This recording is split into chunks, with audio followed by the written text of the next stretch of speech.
Hey, this is Andy Jenkins with Oily App Plus and the Oily App Plus podcast. Now, before I get started, let me go ahead and shuffle all of the housekeeping stuff right out of the way. On this podcast, we don't really have any commercials because we basically fund all of this with Oily App. That's like having a desk reference on your smartphone. It's great for Android and iOS users.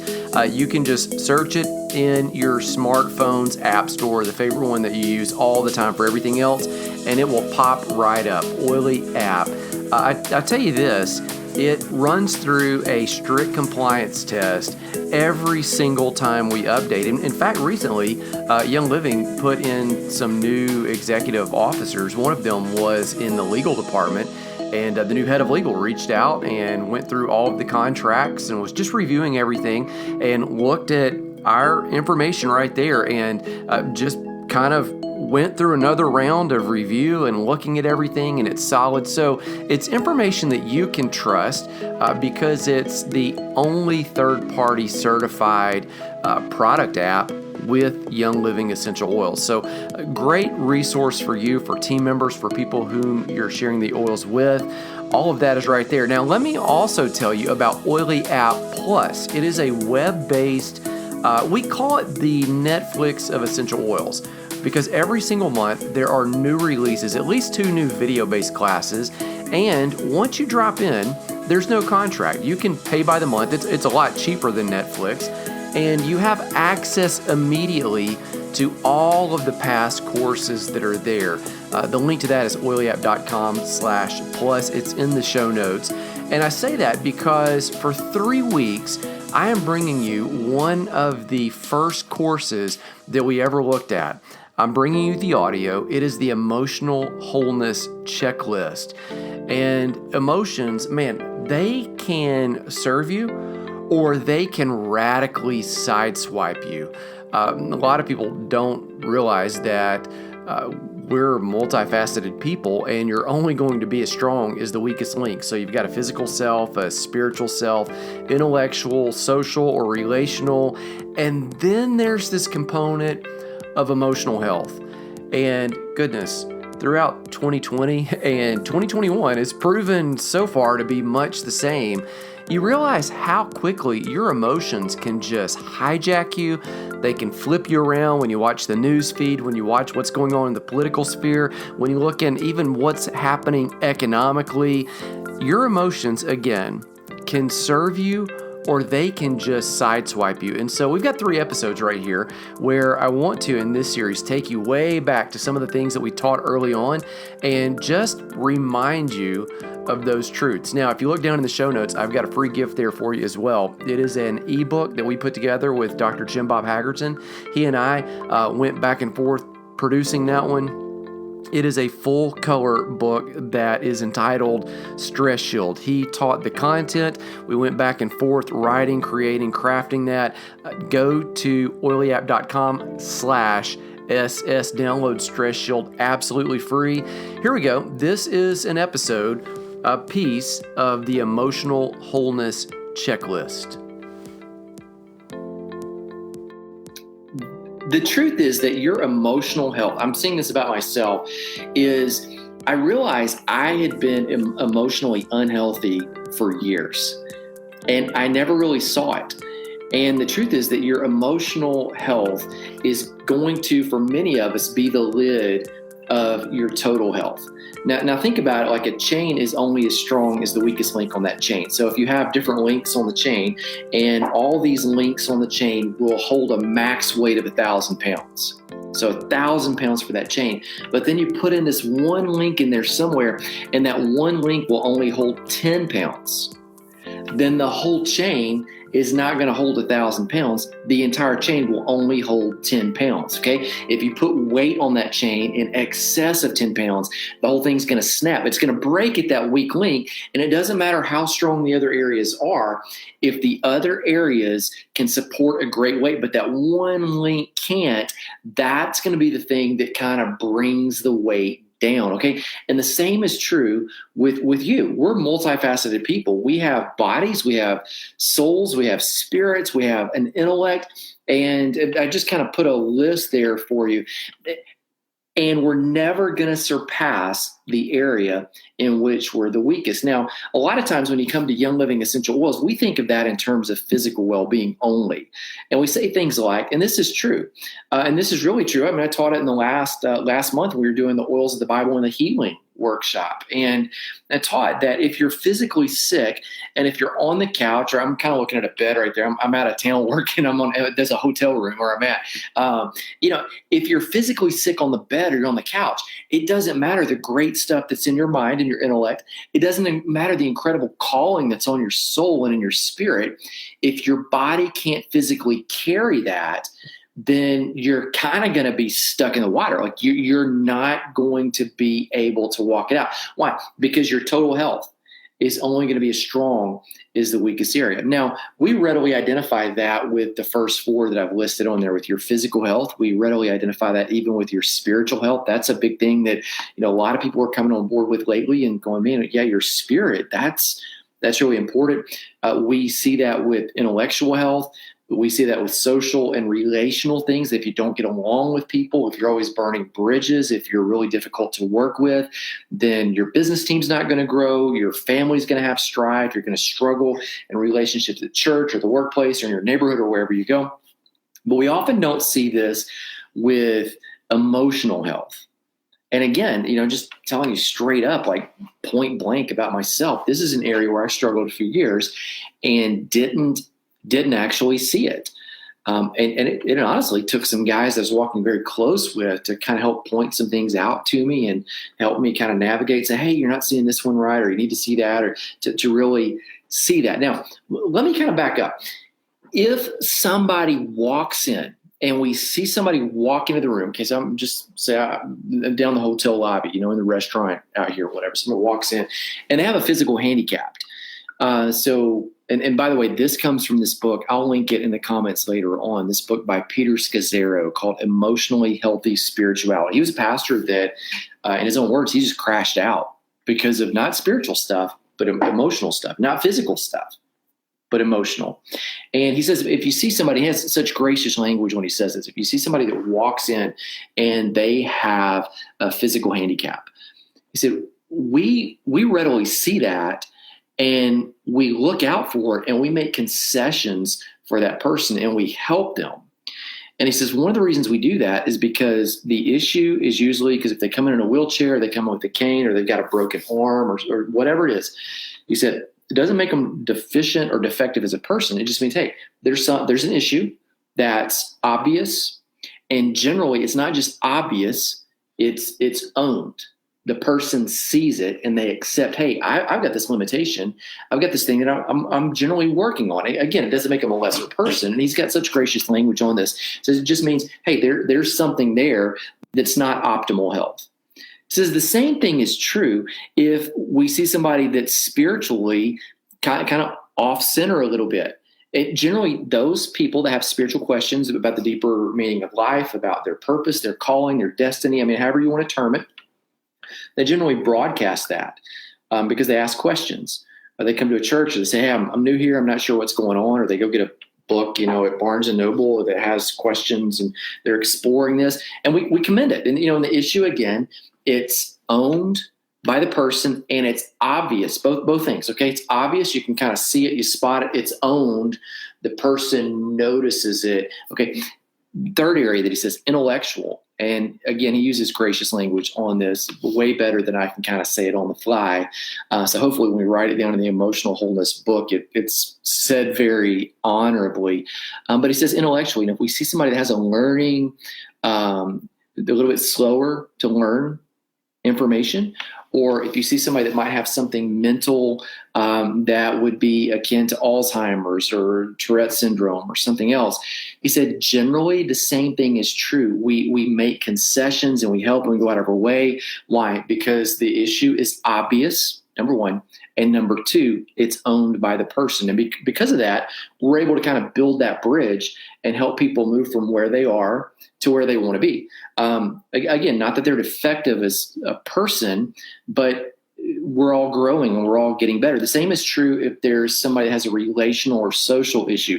A lot of you guys, get off the holiday season. A lot of us have noticed this. And you have, that one person in the family that's just awkward. Or you got the one person that comes to the office party that just, they always say the wrong thing. But it's generally, it's an issue that's obvious and sometimes it's even owned by the person. And so we're able to kind of walk through that together. Here's the deal is in the book, Emotionally Healthy Spirituality, Peter Scazzaro says, emotions, they're not really that way. Because a lot of times the issue is not obvious that it's an emotional issue. And most often, if somebody has an emotional issue going on with them, if they're emotionally a toddler, but intellectually they're an adult, or if they're emotionally a kid, which, let's be honest, a lot of people like that, right? They're emotionally an adolescent. Okay, I've been there, but intellectually or mentally they're an adult, or physically they're an adult. Okay, it may not be obvious at first. Eventually after time it is, because you walk with this person through life and you get through a year or 2 year of friendship and all of a sudden that thing just rips, or you look back in the rearview mirror of their relational history and you go, man, they tend to shift best friends every couple of years, or they don't have any close friends, or you wonder like, why don't they have you? Okay. Or, maybe kind of personally you look at that and go, man, I got a string of trail of tears behind me, right? So you go, why? It's because sometimes the emotional stuff is not obvious and it's not owned. In fact, here's what's shocking is in that book, he says this: if you can look good spiritually, a lot of times that will mask emotional dysfunction. And so you see this a lot in church circles. You see this a lot with, not all, but you see this a lot in church circles, like with pastors and leaders and people that appear very spiritual, and even church goers, not just leaders, but church goers that appear very spiritual, that, they raise their hands, they dance, they sing, all that kind of stuff.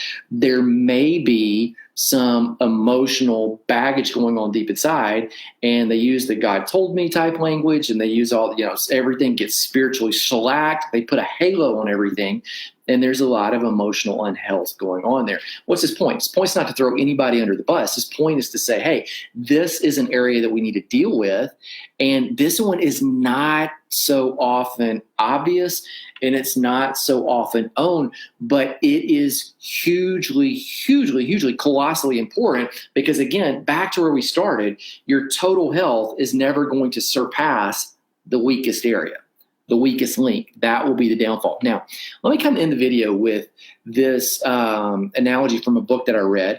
And here's kind of how we're going to roll in the class. I'm going to give you about 15 minutes of information, and then I'm going to jump off the video, and then I'm going to come back and do the next video.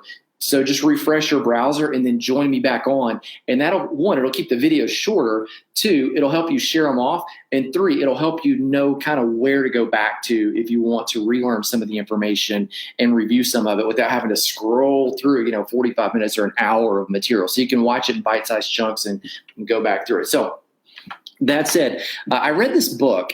Actually, I read it and then I listened to it. And I'm looking through my comments and questions right here to see if I have any right here. Lots of good information there from you guys joining on that. By the way, if you know somebody that would benefit from this information, go ahead and share it off and invite them in, or just tag them and say, hey, here's some good information that might help you. I read this book, Emotional Intelligence 2.0, and I listened to it, kind of double dipped on the book, listened to it while we were doing a Boy Scout hike months ago. And in the book, what the authors have said is that there's this move where lately people are studying emotions. Now, not just in the woo-woo sense, although that's helpful. Okay, we're part, woo-woo, but that they're really kind of scientifically looking at it, and they're saying emotional intelligence or emotional quotient, so EQ, emotional quotient, may actually be more important than intelligence quotient, IQ. So EQ may be more important than IQ is what they say. So some stats that I put right there, they said that so often in school what we grade is IQ. IQ is a fixed number that is really your ability to amass and to assess information and then to understand it and then put it back out there right now. So the things that I'm doing right now tonight, that's IQ. It's like gathering information, filing it, being able to regurgitate it. Right. So that's that. And they say that's a relatively fixed number. It can grow a little bit, but not a huge amount. And it's the one that we always train on. It's the one we grade. It's the one we assess. And it's the one that we think is going to make people successful in life.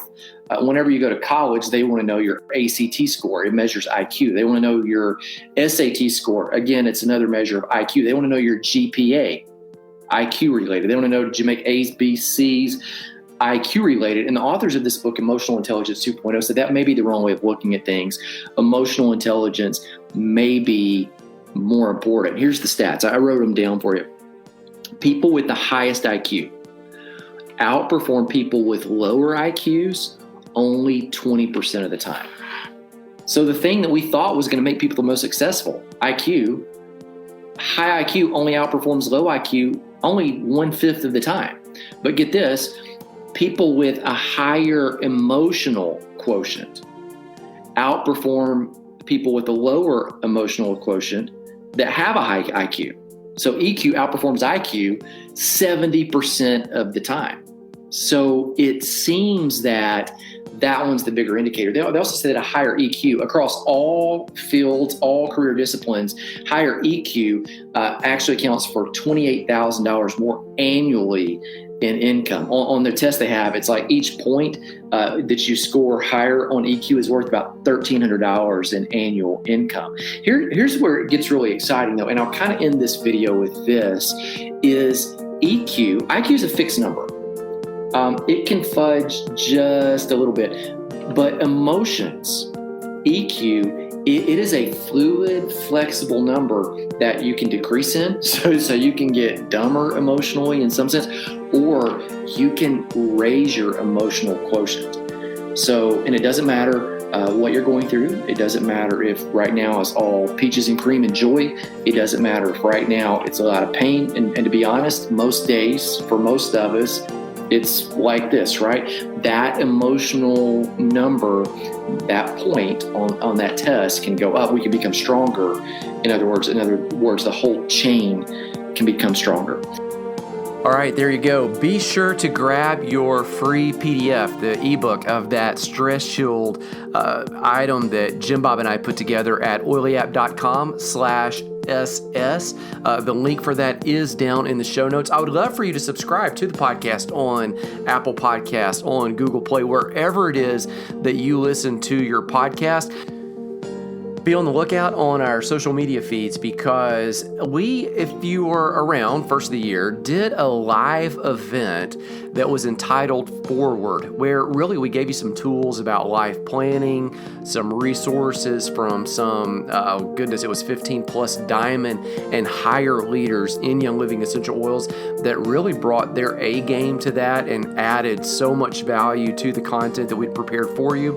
I really talked about goal setting and about planning goals in every important area of life, whether that's your fitness, your family, faith, your finance, what it is you do to earn money, all of those aspects and more coming together, and then figuring out how to manage that and how to set a plan in motion that doesn't ignore certain facets of life while you focus on others. And so something is just crushing it and going gangbusters and other areas are failing. That is a setup for just an emotional sideswipe. Speaking of all of that, we have come back and decided, in light of so many of you jumping on board for that event, that we are going to do another event similar to that one, just a one-day, half-day event where we'll be live all that time in the studio interacting with you. We're going to set that up for sometime. Look in the first few weeks of May. We're not releasing the date yet, but hop onto our social media feeds. We're on Instagram. We're on Facebook. At Oily App is the same tag, the same name, the same handle on each of those places. And let's just keep the conversation going on emotional health well into the spring. We'll go into a different podcast series here, but we'll come back because this is one of those areas. We don't just do physical health and then check out and forget about it for a long season. It's something we work on all the time. And I think this emotional health component, it's something we keep revisiting in Oily App Plus. Right now, there are multiple classes in there on post-traumatic stress.